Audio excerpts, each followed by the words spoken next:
now students, let us move ahead to the next topic in complex number, and that is our De Moivre's theorem. काफी important statement है इस theorem का, और इसको दोनों तरह से हम लोग प्रयोग करके एग्जांपल्स की हेल्प से समझेंगे। ठीक है, तो पहले हम लोग थ्योरम समझ लेते हैं, इसका एप्लीकेशन समझ लेते हैं। तो थ्योरम की दो स्टेटमेंट हैं। एक स्टेटमेंट ये है कि अगर आपका z, if z is represented in polar form as r times cos theta plus iota sin theta, and if n is a like and if n is an integer, अगर n आपका integer है, ठीक है, तो then z raised to the power n can be written as r raised to the power n times cos of n theta plus iota sin n theta। मतलब ये जो आपका पावर है वो सीधे सीधे आके आर्ग्यूमेंट में आके within sine and cos multiply हो जाएगी। ये इसका स्टेटमेंट है, और इसका एक इंटरप्रिटेशन ये भी है सिंपल सा कि obviously z raise to the power n, अगर n इंटीजर है तो आपको एक सिंगल वैल्यू मिलेगी, तो ऑब्वियसली वो यूनिक वैल्यू होगी। ये हो गया इस एक स्टेटमेंट। दूसरा स्टेटमेंट जो काफी इंपॉर्टेंट है because it helps us in getting roots of complex numbers. तो दूसरा स्टेटमेंट ये है कि अगर यहाँ पे वापस से z आपको पोलर फॉर्म में हम लिखें r times cos theta plus iota sin theta, and जो आपका n है ये इंटीजर नहीं है, ठीक है, does not belong to integer, is a rational number in the form of p by q, then the statement says that z raised to the power n, तो z raised to the power n can be written as r raised to the power n times cos of 2k pi plus p times theta, numerator जो है आपका n में जो numerator है that times theta over the denominator of rational number q fraction q, plus similarly i times sine of 2k pi plus p theta over q बच्चों। ठीक है, ये आ जाएगा, जहां पे अब आप ये कह सकते हैं कि ये जो आपका k है, k होगा 0 1 2 डॉट डॉट डॉट कहां तक, q माइनस 1 तक। मतलब ये हुआ कि k takes q number of values, जो वहां पे पावर है n, उसका जो डिनोमिनेटर है उतनी वैल्यूज k की होंगी, और जितनी वैल्यूज k की होंगी तो जितनी वैल्यूज आपकी k की होंगी उतने कॉम्प्लेक्स नंबर्स आपको मिलेंगे। मतलब z raise to the power n, so that simply means कि अगर हम सेकंड स्टेटमेंट को समझ रहे हैं तो अगर n आपका p बाय q है बच्चों, तो अगर आपका n p by q form में है तो इसका मतलब ये हुआ z raise to the power p by q है, which we can write it as z raised to the power p whole raised to the power 1 by q. Now we can look at it as root, तो qth root of z raised to the power p है। Now what does that mean? तो statement आपको ये कहता है कि z raised to the power p whole raised to the power q, which is our z raised to the power n, it gives us q values, ये हमें q values देगा। कैसे देगा? For different value of k from 0 to q। आप जैसे जैसे k की value 0 से लेकर q माइनस 1 तक रखेंगे आपको q डिफरेंट वैल्यूज मिल जाएंगी बच्चों। Hello my dear students, I am Neeraj Kumar Chaudhary और फिजिक्स टीचर। बच्चों कुछ बातें मुझे बतानी है आपको। देखिए यहाँ पे आप देख सकते हो कि प्राइस हाइक होने वाला है अनअकैडमी पे बहुत ही जल्दी, ठीक है ना। इनफैक्ट ये प्राइस हाइक हो चुका था, लेकिन पॉपुलर डिमांड पे, बहुत सारे बच्चों की डिमांड पे इसको थोड़ा सा और डिले कर दिया, यानी कि आप लोगों के लिए कुछ दिन और एक्सटेंड कर दिया है, ठीक है ना। तो आप अभी पुराने प्राइस में ही अपना सब्सक्रिप्शन परचेज कर सकते हो, ठीक है ना। तो do it as soon as possible, ठीक है बच्चों। एक ऑफर और है IIT JEE का प्लस सब्सक्रिप्शन ऑफर। इसमें क्या है, अगर आप 12 मंथ का सब्सक्रिप्शन खरीदते हो तो आपको 2 मंथ का फ्री मिलता है, और अगर आप 24 मंथ का खरीदते हो तब भी आपको 2 मंथ का सब्सक्रिप्शन फ्री मिलता है, एक्स्ट्रा एक्सटेंशन, ठीक है बच्चों। तो ये बहुत ही अच्छा ऑफर है, 2 मंथ का सीधे सीधे आपकी सेविंग है, ठीक है ना। एज सून एज पॉसिबल आप इसको जल्दी से जल्दी ग्रैब कर लीजिए।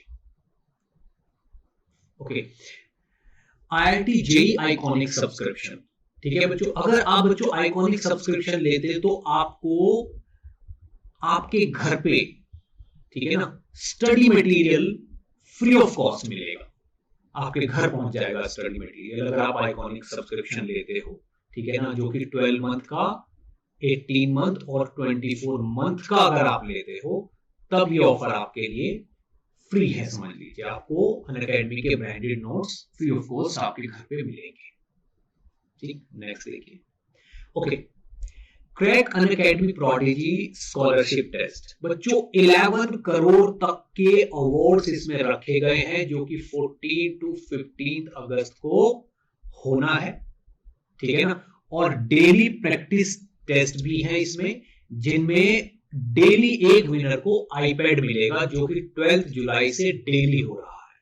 ठीक है बच्चों, इसी में आपको एक चीज और बता देता हूं मैं।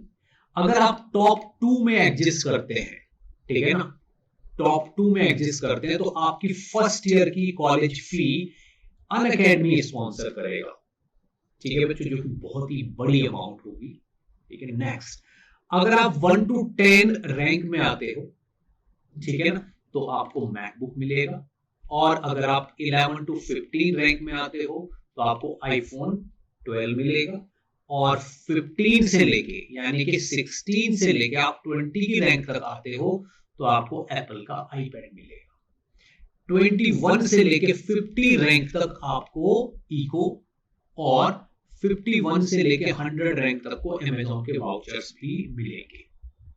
ठीक है बच्चों, तो ये बहुत ही बेहतरीन ऑफर है। एज सुन एज पॉसिबल, अगर आपने रजिस्टर नहीं किया तो प्रोडिजी के टेस्ट के लिए आप रजिस्टर कर लीजिए, और ये इनाम मिलने के बहुत चांसेस बनते हैं, क्योंकि पूल अमाउंट बहुत ज्यादा है। ठीक है बच्चों, तो इसी के साथ मैं आपसे विदा लेता हूं, और जब भी सब्सक्रिप्शन लोगे तो NKC सर लाइव कोड डालना मत भूलिएगा, इससे आपको 10% का डिस्काउंट भी मिल जाएगा। ठीक है बच्चों, थैंक यू। ठीक है, और चूंकि ये स्टेटमेंट आप देख रहे हैं रूट की बात कर रहा है, z raise to the power p, तो वो तो इंटीजर है p, ठीक है, तो उसको तो आप पहले स्टेटमेंट से हैंडल कर लेंगे, यूनिक वैल्यू आएगी। बट जो आपकी q डिफरेंट वैल्यूज आ रही हैं, that is because of 1/q, and 1/q means qth root of this number z raised to the power p. So hence this statement helps us in getting roots of a complex number. Now let us quickly apply it on an example. ठीक है, अगर एक question पे यहाँ पे apply करें, हमने कहा if z is like, एक सिंपल सा क्वेश्चन लिख लेते हैं, 1 plus iota, z है आपका 1 plus iota, then like find the values of z raised to the power 3/4. ठीक है, तो z raised to the power 3/4 की कितनी वैल्यूज होंगी, है ना। अब यहाँ पे देखें तो सबसे पहले आप z को लिखेंगे r cos theta plus iota sine theta. r कितना है, तो r हो गया यहाँ पे √2 बच्चों, modulus of z। Argument of z theta कितना है, तो आपको दिख रहा है ये फर्स्ट क्वाड्रेंट का कॉम्प्लेक्स नंबर है, और थीटा 1 यहाँ पे 1/1, क्योंकि tan थीटा 1 π/1 है, तो थीटा 1 π/4 है, फर्स्ट क्वाड्रेंट है, तो ये π/4 ही रहेगा। So therefore I can write z as √2 times cos of π/4 plus iota times sine of π/4। अब हमें अगर z raise to the power 3/4 चाहिए, तो आप क्या करेंगे, आप कहेंगे ठीक है भाई z रेज़ टू पावर 3/4 चाहिए, तो ये हो जाएगा √2 रेज़ टू द पावर 3/4। इसमें तो कोई फर्क नहीं पड़ेगा, क्योंकि ये आपका रियल नंबर एक मॉडुलस है, तो वो अलग ऑलरेडी हो चुका है। अब अंदर आप क्या लिखेंगे, तो इसमें आएगा cos of 2k pi plus p, how much is p, 3 times theta which is π/4 over q, and how much is q here. ठीक है, तो आपका q है यहाँ पे 4। इसी तरह से plus iota times sine of 2k pi plus p theta 3 π/4 over q which is 4, and that's it. ठीक है, जहां पे अब आपको लिखना होगा where k takes the value from 0 1 2 3, q -1 तक वैल्यू लेगा, तो कहां तक लेगा, 3 तक वैल्यू k लेगा। अब जरा एक एक करके z की वैल्यूज निकालते हैं, different values for z raise to the power 3/4। तो z की वैल्यूज डिफरेंट आएंगी जब आप k की वैल्यू असाइन करना आरंभ करेंगे बच्चों। तो k को जब हमने 0 रखा, तो हमने कहा पहला z आया, which I am writing it as z1। तो जब k को 0 रखा, तो ये आ जाता है आपका 2 रेज़ टू द पावर, देखिए ये तो हर जगह सेम ही रहने वाला है, टाइम्स, इंपॉर्टेंट ये है, तो cos of 3π/16, so cos of 3π/16 plus iota sine 3π/16, जब आपने k को यहां पे 0 रखा। इसी तरह से z2 जब हम k को यहां पे रखेंगे 1। तो जब k को हमने 1 रखा तो ये हो जाएगा, वह यहां 1 हो गया, आपको एलसीएम की जरूरत पड़ेगी तो 3 पाई प्लस 2 पाई, ठीक है 8 पाई, तो ये हो जाएगा cos of 11 pi by 16 plus iota sign 11 pi by 16,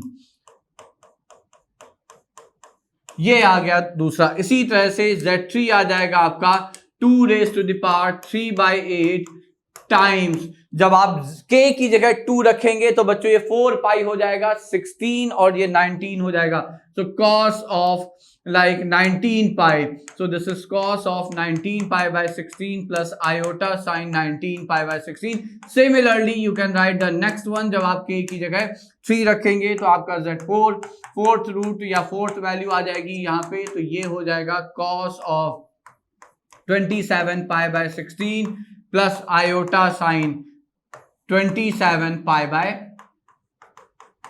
16 बच्चों, ये आ गया, ठीक है। अब यहाँ पे देखें जो एक आध चीजें, एक तो ये हो गया मेथड निकालने का, तो ये तो इंपॉर्टेंट था ही, बट एक ऑब्जर्वेशन आप हमेशा याद रखिए जिसके लिए हमने इतना पूरी मेहनत करके इसे सॉल्व किया है बच्चों।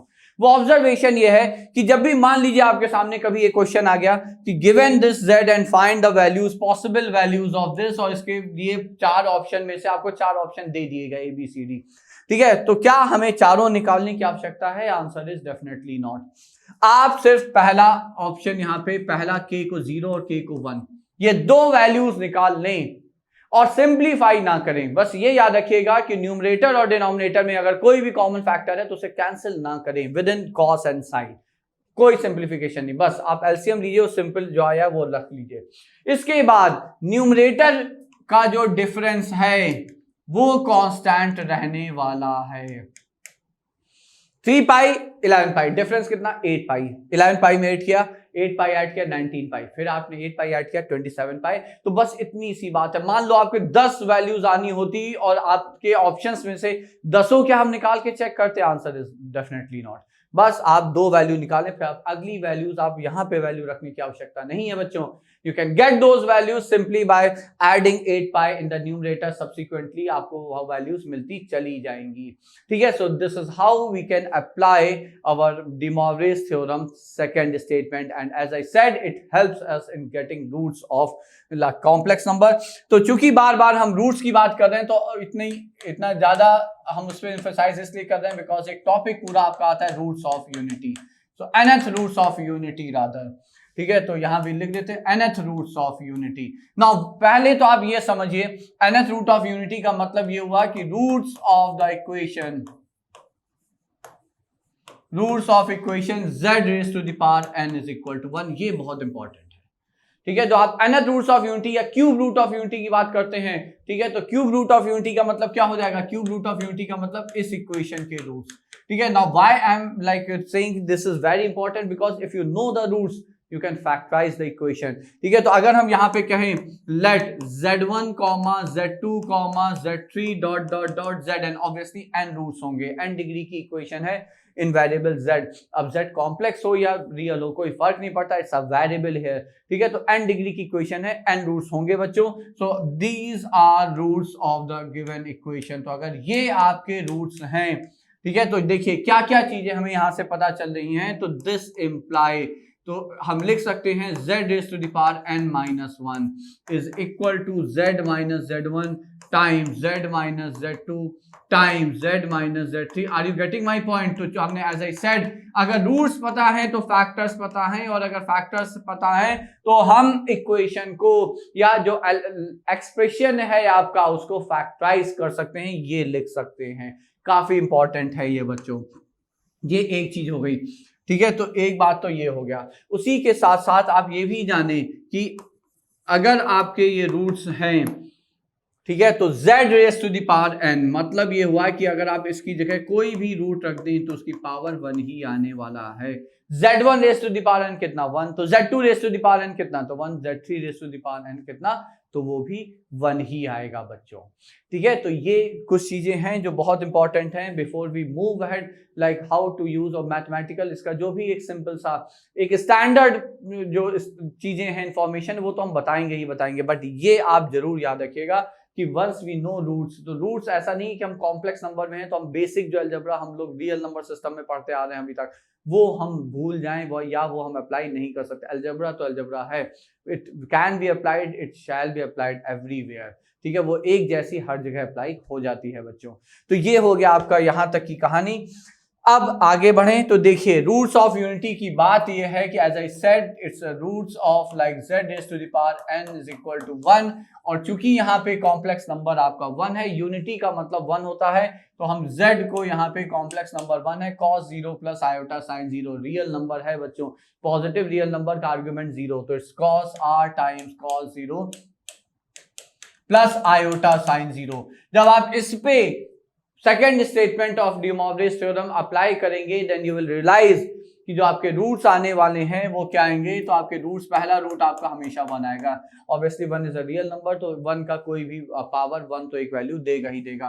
दूसरा रूट जो आएगा वो आ जाएगा cos of 2 pi by n plus iota sine 2 pi by n बच्चों, ये यहाँ पे दूसरा रूट हो जाएगा। इसी तरह से जब आप इसको आगे वैल्यूज रखते जाएंगे तो cos of 4 pi by n plus iota sign 4 pi by n and so on, ये ऐसे ही आप लिखते सारे चले जाएंगे रूट्स, ठीक है। तो हम कहते क्या हैं, ये 1 हो गया। Now we call it to be some complex number alpha, ये अल्फा आप याद रखेंगे, alpha is cos 2 pi by n plus iota sine 2 pi by n, so hence this is alpha square from De Moivre's first statement. अगर हम इसकी power, ये complex number alpha है बच्चों, if I raise it to integral power 2, तो वो जो integer है वो अंदर को यहाँ पे जाके आर्ग्यूमेंट में जाके मल्टीप्लाई हो जाता है, तो ये आ जाएगा। इसी तरह से अगला रूट आपका अल्फा क्यूब हो जाएगा and the last root will be alpha raise to the power n minus 1, ठीक है। Now if you observe these roots what will you find, तो आप कह सकते हैं these are nth roots of unity, तो ये आपके nth रूट्स ऑफ यूनिटी आ गए, मतलब nth roots of equation z raise to the power n is equal to 1, या 1 के ये n रूट्स आ गए बच्चों, and as you are observing they form a GP, ये जीपी है, ठीक है। तो ये एक पहला ऑब्जर्वेशन हो गया कि ये जीपी है। इसके साथ साथ जो इंपॉर्टेंट प्रॉपर्टीज हैं कि इनके सम of all the roots of unity is always 0, सारे रूट्स ऑफ यूनिटी का सम हमेशा 0 होता है। स्टैंडर्ड फॉर्म में अगर लिखा जाए तो वो जरूर लिख लीजिएगा या समझ लीजिएगा कि this is cos of 2k pi by n plus iota time sine of 2k pi by n, ठीक है। जहां पे जो आपका k है, k is the variable of this summation and k goes from 0 to n minus 1, ठीक है। तो 0 से लेकर n minus 1 तक कितने रूट्स, कितनी वैल्यूज, तो n वैल्यूज बच्चों, ठीक है। तो ये n रूट्स का सम है, क्योंकि जब आप k को 0 रखेंगे 1 आएगा, k को 1 रखेंगे अल्फा आएगा, k को 2 रखेंगे अल्फा स्क्वायर आएगा, and so on, ठीक है। So the property says that sum of all the roots of unity is 0 in terms of summation, आप इसे इस तरह से लिख सकते हैं। इसी तरह से अगली प्रॉपर्टी है कि अगर आप सारे रूट्स को मल्टीप्लाई करते हैं तो इनका जो प्रोडक्ट है या वो -1 होगा या 1 होगा, डिपेंडिंग n ऑड है या इवन है। तो if n is odd the product is +1, if n is even the product is -1, ठीक है। तो ये एक बात हो गई। अच्छा, इसी के साथ साथ अगर हम आपको क्यूब रूट ऑफ यूनिटी, जो कि एक स्पेशल केस की तरह से हमेशा डील किया जाता है, क्योंकि बहुत बार questions cube root of unity तक पे ही सीमित रहता है बच्चों, ठीक है। तो अगर हम क्यूब रूट ऑफ यूनिटी की बात करें तो वहां पे जो रूट्स हैं वो 1 ओमेगा ओमेगा स्क्वायर से रिप्रेजेंट किए जाते हैं instead of 1 alpha alpha square. तो ये एक तरह से ये नोटेशन है, ये स्टैंडर्ड नोटेशन है, बट स्टिल आप याद रखिएगा अगर ओमेगा क्वेश्चन में दिया जाए and nothing else is said about omega, then it's a simple complex number for us. इस केस में वो हमारा एक सिंपल कॉम्प्लेक्स नंबर होगा, हम उसे क्यूब रूट ऑफ यूनिटी सिर्फ तभी मानेंगे when it is written in the question, ठीक है। बट स्टिल आप ज्यादातर केस में, ज्यादातर बुक्स में पाएंगे कि क्यूब रूट ऑफ यूनिटी को जो 3 रूट्स हैं वो 1 ओमेगा ओमेगा स्क्वायर कहे जाते हैं। तो पहली प्रॉपर्टी यहाँ पे कह रही है कि the sum of all the roots of this is 0, तो 1 प्लस ओमेगा स्क्वायर इज 0। तो एक क्यूब रूट की प्रॉपर्टी ये हो गई। और यहीं पे अगर हम इसको भी लिखें तो प्रोडक्ट आएगा 1 into omega square which is obviously omega cube, और ओमेगा क्यूब 1 ही आएगा। क्यों? क्योंकि क्यूब रूट ऑफ यूनिटी का मतलब किस इक्वेशन के रूट्स बच्चों, z cube is equal to 1 के रूट्स। तो z की जगह जब आप ओमेगा रखेंगे तो ओमेगा क्यूब कितना आ जाएगा, ओमेगा उस इक्वेशन का रूट है, इट शुड सेटिस्फाई इट, तो ओमेगा क्यूब 1 ही आएगा। ठीक है, तो इसीलिए जब n आपका ऑड है तो प्रोडक्ट 1 है, वो यहां से जस्टिफाई वेरीफाई हो जाता है बच्चों। ये दूसरी प्रॉपर्टी हो गई। अब देखिए इसका ज्योमेट्रिकल इंटरप्रिटेशन क्या है, तो ज्योमेट्रिकल इंटरप्रिटेशन ये है, अगर हम क्यूब रूट ऑफ यूनिटी की बात करें तो पहला रूट यहाँ पे 1 आ गया।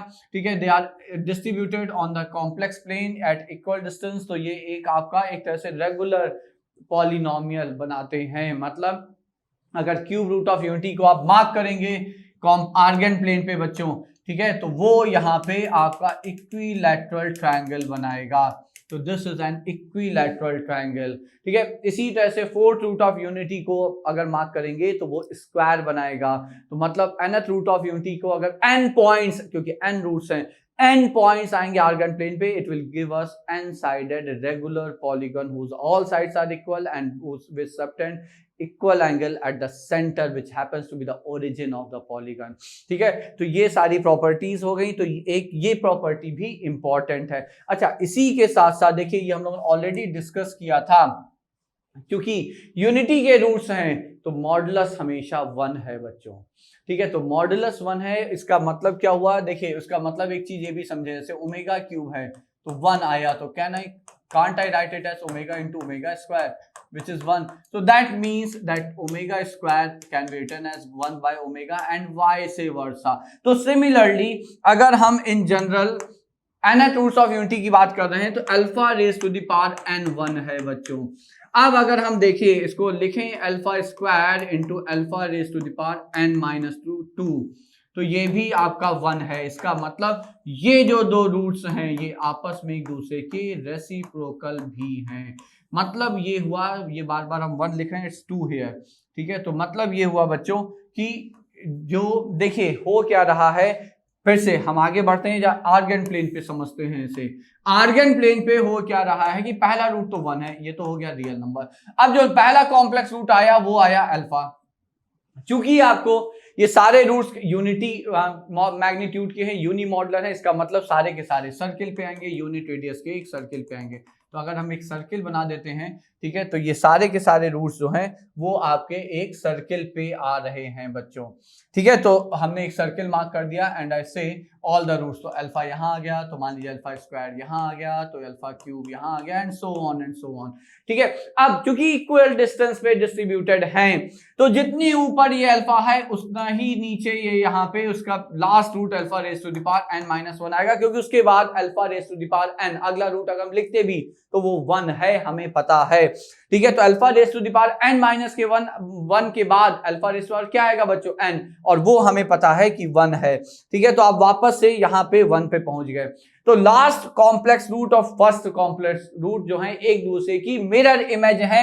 इसका मतलब ये भी हुआ कि alpha raise to the power n minus 1 और अल्फा ये एक दूसरे के कॉन्जुगेट भी हैं, तो ये एक दूसरे के कॉन्जुगेट भी हैं। ठीक है, so this is alpha raise to the power n minus 1 here. इसी तरह से alpha raise to the power n minus 2 और अल्फा स्क्वायर भी एक दूसरे के कॉन्जुगेट हैं बच्चों। और उसी के साथ साथ see as I said alpha raise to the power n चूंकि 1 है तो हम इसको लिख सकते हैं alpha into alpha raise to power n minus 1। तो इसका मतलब ये एक दूसरे के कॉन्जुगेट के साथ साथ बच्चों रेसिप्रोकल भी हैं। तो अगर आप nth रूट्स ऑफ यूनिटी की बात कर रहे हैं तो ये दोनों प्रॉपर्टी याद रखिएगा कि पहला रूट आप छोड़ दें जो कि 1 है, उसके बाद जितने भी कॉम्प्लेक्स रूट्स हैं, ठीक है, वो हमेशा इवन नंबर में ही होंगे। कॉम्प्लेक्स रूट्स हमेशा इवन नंबर में होंगे। ठीक है, तो यहाँ पे रूट्स ऑफ यूनिटी में भी आपके कॉम्प्लेक्स रूट्स यहाँ पे इवन नंबर में हैं। ठीक है, तो इसका मतलब आधे ऊपर हैं और आधे उसकी मिरर इमेज हैं। ठीक है, so they are mirror images, hence they are conjugate of each other. तो आप इस तरह से भी इसे समझ सकते हैं। ठीक है, उसी के साथ साथ एक दूसरे के ये रेसिप्रोकल भी हैं। ठीक है, तो आप प्रॉपर्टी समझ गए होंगे। अच्छा, उसी के साथ ये भी जान लीजिए, मान लीजिए हम 12 रूट्स ऑफ यूनिटी की बात कर रहे हैं तो एक रूट तो 1 हो गया, बचे 11, तो ऐसा हो नहीं सकता 11 कॉम्प्लेक्स रूट हो जाए। As I said they occur in even number as conjugate pair, ठीक है। तो उस केस में एक रूट आपका -1 और भी होगा, -1 भी एक रियल रूट होगा। तो अगर ऑड रूट ऑफ यूनिटी की बात है तो एक ही रियल रूट है 1, बाकी उसके कॉन्जुगेट पेयर में एग्जिस्ट करेंगे। लेकिन अगर इवन रूट ऑफ यूनिटी की बात है तो उसके 2 रियल रूट हैं 1 और -1, बाकी बचे इवन, आधे ऊपर और आधे उसके मिरर इमेजेस नीचे, ठीक है बच्चों। तो those were properties of roots of unity here. तो इस तरह से हम लोग रूट्स ऑफ यूनिटी और डी मॉर्गेज थ्योरम दोनों को समझ सकते हैं। अब देखते हैं how to apply them in the questions, और जो प्रीवियस ईयर का क्वेश्चन आया हुआ है उसको कैसे यहाँ पे हम सॉल्व कर सकते हैं with the help of these properties. Now let us move ahead with the examples. Now let us start with the first question based on De Moivre's theorem and roots whatever we have discussed till now.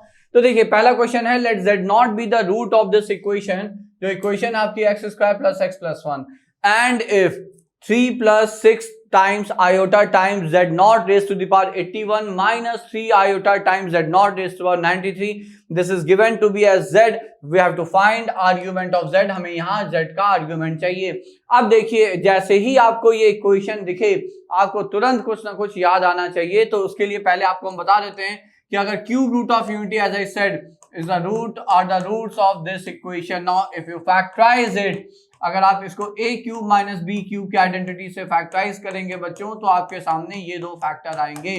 तो इस factor को अगर आप 0 करते हैं तो आपका एक रूट तो फिक्स हो जाता है जो कि z = 1 है। बट अगर आप z² + z + 1 को = 0 करेंगे, ठीक है, तो ये जो दो रूट्स हैं, चूंकि एक क्वाड्रेटिक है तो ये जो दो रूट्स हैं ये आपके रिमेनिंग रूट्स ऑफ यूनिटी हैं, मतलब इसके जो रूट्स हैं that is omega and omega square. तो ओमेगा हो या ओमेगा स्क्वायर हो, both will satisfy this equation.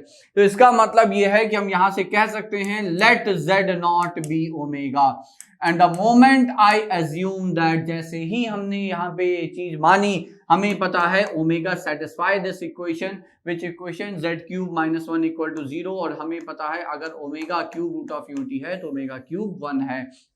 Now simply put this value of z naught here, तो आपका z कितना आ गया, तो ये हो गया 3 + 6 times iota z naught which is omega raised to the power 81 minus 3 iota times omega raised to the power 93। क्योंकि यहाँ पे दोनों ही पावर बच्चों 3 का मल्टीपल है और हमें पता है since omega cube is 1, hence omega raised to the power any multiple of 3 will always be 1. So this imply I can write z as 3 + 6 iota because omega raised to the power 81 भी 1 है, और -3 iota because omega raised to the power 93 भी 1 है because both are multiple of 3 here। तो आया क्या आपका सीधे सीधे 3 + 3 iota आ गया, ठीक है। अब हमें चाहिए क्या बच्चों, आर्ग्यूमेंट ऑफ z चाहिए। तो चूंकि ये फर्स्ट क्वाड्रेंट का आपका कॉम्प्लेक्स नंबर है 1 + iota, रियल पार्ट और इमेजिनरी पार्ट इक्वल है, tan θ1 कितना आएगा 1 और θ1 कितना हो जाएगा π/4। फर्स्ट क्वाड्रेंट का आपका ये कॉम्प्लेक्स नंबर है तो आर्ग्यूमेंट भी यहाँ पे π/4 हो जाएगा, ठीक है। अब such a simple question based on the roots of unity rather cube root of unity concept, ठीक है। लेकिन कितना आसान क्वेश्चन था, ये भी आपका 2019 का प्रीवियस ईयर क्वेश्चन है बच्चों, ठीक है। सो देखिए इतने आसान क्वेश्चन अगर हम बेसिक कंसेप्ट समझ पा रहे हैं, उन्हें अप्लाई कर पा रहे हैं, so this is how we can easily approach such type of questions, ठीक है।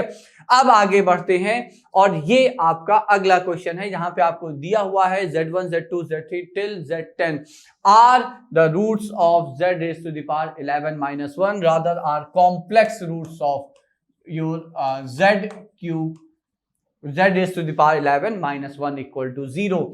हमें यहाँ पे ये वैल्यू इवेल्युएट करनी है। Now see why did I take this question, the point is जो आपकी बेसिक अंडरस्टैंडिंग है इक्वेशन रूट्स फैक्टर्स की, बस उसी पर एक क्वेश्चन हम यहाँ कराना चाह रहे थे, इसीलिए क्वेश्चन लिया जिससे कि आपको चीजें याद रहे बच्चों, ठीक है। देखिए हमें पता है z raised to the power 11 - 1, equal to 0, इसके जो रूट्स हैं they are 11 roots of unity, isn't that they are 11 roots of unity.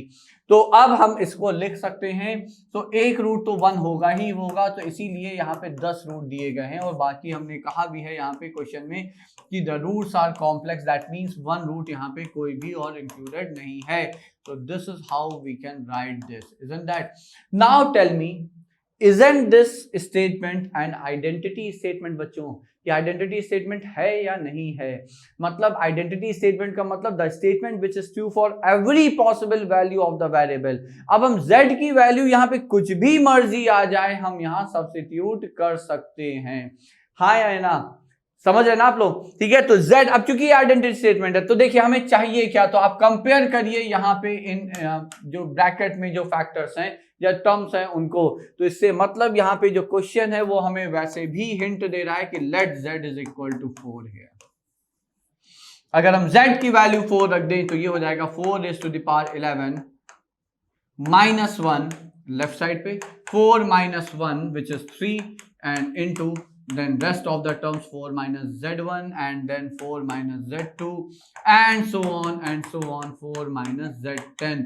ठीक है, अब आप देखिए यही तो आपको हम लोगों को चाहिए ना बच्चों, यहाँ पे that's what we need to get here। ठीक है, तो वैल्यू कितनी आई, तो यहाँ से फिर वैल्यू अपनी आ जाती है, so the value for, so let us write the value, so 4 minus z1 times 4 minus z2 into 4 minus z3 and so on till 4 minus z10। so what's the value? Answer हो गया आपका 4 raised to the power 11 minus 1 by 3, so that's your answer here। ठीक है, तो again see the concept was simple. अगर हमें roots of unity particularly because we are again and again in this chapter we talk about roots of unity, तो अगर हमें roots of unity पता है तो उनके फैक्टर्स पता है, इसका मतलब जो इक्वेशन में एक्सप्रेशन है इक्वल टू 0 में लेफ्ट साइड पे जो एक्सप्रेशन है उसको हम बहुत आराम से फैक्टराइज करके एक आइडेंटिटी स्टेटमेंट बना सकते हैं। उसके बाद जो मर्जी आपकी z की वैल्यू आए आप वहां पे सब्स्टिट्यूट कर सकते हैं बच्चों। तो that was another question. Now let us move ahead और फिर से एक क्वेश्चन देखते हैं जो कि properties of roots of unity पे बेस्ड है। लेकिन देखिए एक चीज समझिएगा, जब भी आपके सामने cos 2k pi over n plus iota sign 2k pi over ni, ये टर्म देखते ही सबसे पहले आपके दिमाग में रूट ऑफ यूनिटी की बात आनी चाहिए। ठीक है, सबसे पहले दिमाग में रूट ऑफ यूनिटी की बात आनी चाहिए। Alpha raise to the power k है, where alpha is a root of unity है। ठीक है, तो जैसे ही अब देखिए यहाँ पे भी आप देख रहे हैं तो है तो कुछ वही मामला, 2k pi by n, n है 11 और अगर आप देखें तो k 1 से लेकर 10 तक जा रहा है, मतलब 0 से लेकर 10 जाता है ना अपने समेशन वाले फॉर्म में, तो 1 से लेकर 10 जा रहा है बच्चों, तो ये है तो वही रूट ऑफ यूनिटी का मामला। लेकिन प्रॉब्लम ये है कि जो स्टैंडर्ड फॉर्म हमारा था समेशन का, हमें पता है, so we know here that the standard form of summation of all the roots is cos of 2k pi by n o plus iota sin 2k pi by n। ठीक है, ये जो समेशन में है where k goes from 0 to n minus 1, this is 0, ये हमें पता है, बट जो फॉर्म है वो यहाँ पे मैच नहीं कर रहा है। आयोटा का जो आपका यहाँ पे इमेजिनरी पार्ट है वो साइन है, यहाँ पे इमेजिनरी पार्ट माइनस कॉस है, तो इंटरचेंज हो गए हैं। मतलब ये है कि अगर हमें ये प्रॉपर्टीज, जो ये प्रॉपर्टी है इसका प्रयोग करना है तो पहले हमें इसको इस समेशन के अंदर का जो जनरल टर्म है इसको हमें इस स्टैंडर्ड फॉर्म में लाना होगा। ना how can we do that, तो हम करेंगे क्या, देखिए अगर हम इस पूरे टर्म को आयोटा से मल्टीप्लाई और डिवाइड कर दें, now if I start with this one, ठीक है, सो if I divide and multiply by iota, since iota is obviously a constant for any variable, किसी वेरिएबल का आयोटा है तो एक नंबर है, कांस्टेंट है, तो वो फिर बाहर आपका और ये अंदर भी चला जाएगा, तो k है आपका 1 से लेकर 10 तक, आयोटा अंदर चला गया तो देखिए iota into minus iota is minus iota square which is 1, तो ये डायरेक्ट आपका उस फॉर्म में आ जाएगा cos 2k pi by 11 plus iota time sine of 2k pi by 11। अब आप देखिए कि ये आपके इस फॉर्म में आ गया बच्चों। ठीक है, तो अब हम इसे चाहें तो alpha raise to the power k से सब्स्टिट्यूट कर सकते हैं। So the your series is actually 1 by iota time summation of alpha raise to the power k, where k goes from 1 to 10. Now let us like simplify it, तो ये हो जाएगा summation आपका k को जब 1 रखा alpha plus alpha square and till alpha raise to the power 10. But what do we know, चूंकि 11 देखिए n कितना है नीचे, अगर आप यहाँ पे कंपेयर करें तो n है यहाँ पे 11, इसका मतलब you are talking about 11 roots of unity, और अगर 11 रूट्स ऑफ यूनिटी की बात है तो 1 प्लस अल्फा स्क्वायर कहाँ तक, alpha raise to the power 10 तक, ये 0 होगा। तो how much is this in that case, तो अगर हम इसकी वैल्यू देखें तो ये हो जाएगा आपका -1, so this is -1 by iota. Simplify करते हैं, -1 को क्या देख सकते हैं, आयोटा स्क्वायर बाय आयोटा, तो ये हो जाएगा आंसर आयोटा। ठीक है, so this is how we can apply our standard form of sum of all the roots of unity in such a form। ठीक है, तो ऐसे अगर कुछ फॉर्म आ जाते हैं तो आपके दिमाग में अगर रूट्स ऑफ यूनिटी का कंसेप्ट है, प्रॉपर्टीज हैं, तो आप उसे ट्राई करोगे स्टैंडर्ड फॉर्म में लाने का, फिर प्रॉपर्टीज को डायरेक्ट अप्लाई करने का बच्चों। ठीक है, तो सबसे इंपॉर्टेंट ये है रूट्स ऑफ यूनिटी के केस में, इस कंसेप्ट के केस में सबसे इंपॉर्टेंट है कि हमें क्वेश्चन देख के रूट्स ऑफ यूनिटी का कंसेप्ट याद आना चाहिए बच्चों। So that is an important thing here. Now let us move to the last question, and then again this is a previous year question। ये भी आपका एक previous year question है जहाँ पे Z आपको ये दिया हुआ है और हमें यहाँ पे Z का क्वेश्चन एग्जैक्टली ये नहीं था कि real part of imaginary part निकालना है। चार ऑप्शन थे कि भाई रियल पार्ट ये है तो इमेजिनरी पार्ट पॉजिटिव है, तो रियल पार्ट निगेटिव है, व्हाटएवर। तो हमने यहाँ पे कहा सीधे सीधे हम इमेजिनरी पार्ट और रियल पार्ट ऑफ Z निकालने का प्रयास करते हैं। तो देखिए पहले तो दो तरह से इस क्वेश्चन को हम सॉल्व करेंगे बच्चों। तो पहले वो चीज जो हम लोगों ने अभी डिस्कस की है, that is D Moivre's theorem. तो अगर हम यहाँ पे एक कॉम्प्लेक्स नंबर ओमेगा डिफाइन करें which is √3/2 plus iota by 2, now how much is its mod, तो मॉड आपका है 3/4 प्लस 1/4, तो ये 1 हो गया। And the argument of omega, तो आर्ग्यूमेंट ऑफ ओमेगा कितना आएगा, फर्स्ट क्वाड्रेंट का ये आपका कॉम्प्लेक्स नंबर है। ठीक है, तो half over 1 by imaginary part over real part, तो 1/√3, तो ये हो जाएगा आपका π/6, डायरेक्ट ये आ गया। ठीक है, अब अगर हम यहाँ पे omega raise to the power 5 की बात करें तो डी मॉवरेज थ्योरम का पहला स्टेटमेंट। ठीक है, तो आप यहाँ पे लिख सकते हैं R is 1 cos of π/6 plus iota sine π/6 whole raised to the power 5. So how much is it? So it's cos of 5 π/6 plus iota sin 5 π/6। ये आ गया आपका पहला टर्म। ठीक है बच्चों, ये हो गया आपका omega raise to the power 5। अब आप ध्यान दीजिए कि ये कॉम्प्लेक्स नंबर है तो ये इसका ओमेगा का कॉन्जुगेट है। तो कॉन्जुगेट का आर्ग्यूमेंट ऑफ ओमेगा कॉन्जुगेट कितना हो जाएगा बच्चों, तो ओमेगा कॉन्जुगेट का जो आर्ग्यूमेंट है, क्योंकि वो एक दूसरे की मिरर इमेज होती हैं, so if I try to show you here, तो देखिए ये अगर कोई कॉम्प्लेक्स नंबर ओमेगा है और ये इसकी मिरर इमेज ओमेगा बार है, ये इसका आर्ग्यूमेंट है थीटा, तो इसका आर्ग्यूमेंट कितना हो जाएगा, जितना आप एंटी क्लॉकवाइज गए ओमेगा के लिए उतना ही क्लॉकवाइज आ जाएंगे, ओमेगा बार आपको मिल जाएगा, तो माइनस थीटा। ठीक है, तो ओमेगा बार ओमेगा कॉन्जुगेट का जो आर्गुमेंट है वो -π/6 हो जाएगा बच्चों। तो फिर यहाँ पे ओमेगा कॉन्जुगेट जो है उसकी raise to the power 5 is again 1 raise to the power 5 is 1 ही रहेगा, cos of -π/6 plus iota times sine of -π/6 whole raise to the power 5 here.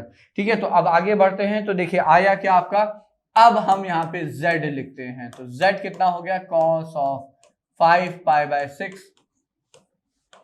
Plus iota time sine of 5 π/6 plus omega bar raise to the power 5, तो कितना हो जाएगा cos of, देखिए cos minus theta is same as cos theta, we know it, तो ये वापस से आपका cos 5 π/6 हो जाएगा, but sine of minus theta is how much, so it's minus sine theta minus iota time sine 5/6। अब आप अगर थोड़ा देखें तो ये imaginary part cancel, so how much is what's the answer, तो z आ गया आपका 2 टाइम्स cos ऑफ 5 π/6। तो अगर ऑप्शंस के हिसाब से जाएं तो इमेजिनरी पार्ट ऑफ z आपका 0 है और रियल पार्ट ऑफ z जो है वो निगेटिव आएगा, क्योंकि cos of this angle which is a second quadrant angle and in second quadrant cos is negative. हाँ, अगर वैल्यू निकालनी है तो 2 into cos of pi minus theta, तो cos ऑफ -π थीटा, तो कितना हो जाएगा -√3/2, इजंट दैट बच्चों। ठीक है, तो ये आ गया आपका -√3। तो ये एक तरीका हो गया, और जो नॉर्मल जनरल मेथड है इस तरह के क्वेश्चन को अप्रोच करने का, प्रीवियस ईयर क्वेश्चन है बच्चों, डी मॉवरेज थ्योरम आप यहाँ पे अप्लाई कर सकते हैं बहुत आराम से। और वैसे भी याद रखिएगा, क्यूब तक की तो आइडेंटिटी हमें पता है। अगर आपको याद हो, जो हम लोगों ने पहला, जो इससे पहले जो लेक्चर जो बेसिक डिस्कस किए थे, उसमें भी एक प्रीवियस ईयर क्वेश्चन था, उसमें क्यूब पावर थी। तो हम लोगों ने वहां पे डी मॉवरेज थ्योरम तो सोचा ही नहीं, क्यों? क्योंकि a + b whole cube, a - b whole cube हमें पता है बच्चों। लेकिन जैसे जैसे पावर 4, 5, इवन 5 के आगे जितनी पावर है, तो फिर डेफिनेटली जो बेहतर तरीका है, जो बेहतर उपाय है, वो आपका डी मॉवरेज थ्योरम है बच्चों। ठीक है, तो आप इस चीज को याद रखेंगे। लेकिन अब जल्दी से एक चीज और समझ लेते हैं, वो ये है कि एक प्रॉपर्टी आप समझिएगा बच्चों, अगर ओमेगा आपका कोई function of complex number z है, ठीक है, तो यहां से ये इंप्लाइड है कि ओमेगा का जो कॉन्जुगेट है वो कॉम्प्लेक्स नंबर z के कॉन्जुगेट का function, same function of z बार होगा। ये एक इंपॉर्टेंट प्रॉपर्टी है। Now if I would have like, अगर ये क्वेश्चन है आपका और z आपका कुछ ये दिया हुआ था, ठीक है, तो आप इसको जरा ध्यान से देखें। और चूंकि यहाँ पे जो ऑप्शंस थे और सिंगल करेक्ट क्वेश्चन था, ये प्रीवियस ईयर में जेईई मेंस का सिंगल करेक्ट ऑप्शन में आया था ये क्वेश्चन। तो अब देखिए, अगर हम इसे बच्चों ओमेगा मान रहे हैं, पूरे पावर, यहाँ फंक्शन क्या है, रेज़ टू द पावर 5, ठीक है, तो ये इसके कॉन्जुगेट का पावर 5 है। तो ये पूरा का पूरा function, I won't call it omega जिससे कि आप उससे कंफ्यूज ना हो, इस पूरे कॉम्प्लेक्स नंबर को with the complete power 5, if I assume to be z from this property, this will be its z bar. वही आया, अब देखिए ना, वही आया, ठीक है, इमेजिनरी पार्ट कैंसिल हो गए, तो z + z बार। तो जो कॉम्प्लेक्स नंबर है वो कोई फंक्शन कोई कॉम्प्लेक्स नंबर कैपिटल Z और उसके बाहर का सम है। तो if you add conjugate to a complex number, the imaginary part are bound to get cancel, imaginary part 100% cancel हो जाएंगे, तो बचा क्या, सिर्फ रियल पार्ट। ठीक है, तो अगर वहां पे हम ऑप्शन देख रहे थे तो इसमें कुछ भी हमें सॉल्व करने की जरूरत नहीं, क्योंकि एक ऑप्शन था imaginary part of Z is 0, single correct answer है। ठीक है, हाँ, लेकिन अगर इमेजिनरी पार्ट ऑफ Z 0 ना होता और ऑप्शन आपके होते real part of Z positive है, नेगेटिव है, व्हाटएवर, तो फिर हमें इसकी आवश्यकता थी बच्चों। तो डिपेंडिंग ऑन द ऑप्शंस, देखिए क्वेश्चन जब भी आप पढ़ेंगे ऑप्शंस, तुरंत आप ऑप्शंस पे नजर दौड़ाएंगे। ऑप्शंस पे नजर हमेशा रहनी चाहिए जब भी आप कोई एमसीक्यू सॉल्व कर रहे हैं बच्चों। ठीक है, तो ये हो गया आपका the questions, the previous year questions based on De Moivre's theorem and the concepts of roots of unity. तो चलिए, अब यहाँ पे ये वीडियो एंड होता है। अगला हम लोग वहां पे अब देखते हैं like geometry of complex number, जहां पे इक्वेशन ऑफ सर्किल, थोड़ा सा एलिप्स, हाइपरबोला, स्ट्रेट लाइन भी देखेंगे, and the questions based on the geometry of complex numbers.